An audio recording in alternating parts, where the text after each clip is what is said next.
एक बार की बात है। एक छोटे से गांव में एक आदमी रहता था जिसका नाम था मोहन। मोहन बहुत आलसी था, इतना कि उसे आलसीपन का राजा कहा जाता था। एक दिन उसकी पत्नी सुनीता ने तंग आकर कहा, मोहन तुम्हें कुछ काम धंधा करना चाहिए। पूरे दिन सिर्फ लेटे लेटे खाना नहीं चलेगा। मोहन बोला, अरे सुनीता, काम से थकान होती है और मैं थकान से बचने के लिए काम ही नहीं करता। सुनीता ने हंसते हुए कहा, अगर तुम थोड़ा भी काम करोगे तो तुम्हें इनाम मिलेगा। मैं तुम्हारे लिए रसगुल्ले बनाऊंगी। रसगुल्ले का नाम सुनकर मोहन की आंखें चमक उठीं। उसने सोचा, चलो कुछ तो करना ही पड़ेगा। अगले दिन मोहन ने तय किया कि वो खेतों में काम करेगा।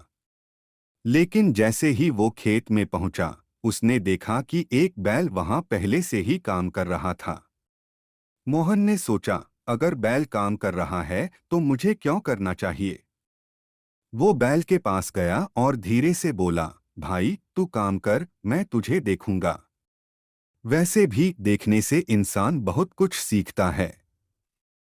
बैल ने एक बार उसकी तरफ देखा और फिर अपनी राह चल पड़ा। मोहन ने चैन की सांस ली और वहीं पेड़ के नीचे बैठ गया। थोड़ी देर बाद सुनीता खेतों में आई और मोहन को पेड़ के नीचे सोता हुआ पाया। उसने चिल्लाकर कहा, अरे ये क्या, तुम तो काम करने आए थे ना। मोहन आंखें मलते हुए बोला, हाँ हाँ, मैं तो बैल को काम करते देख रहा था। वो काम कर रहा है और मैं सीख रहा हूँ। सुनीता हंसते हुए बोली, अगर सीखने से काम हो जाता तो तुम्हारे रसगुल्ले तैयार होते।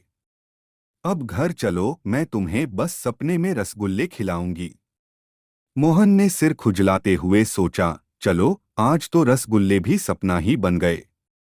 और इस तरह मोहन का आलस कभी खत्म नहीं हुआ, लेकिन रसगुल्लों के सपने कभी बंद नहीं हुए।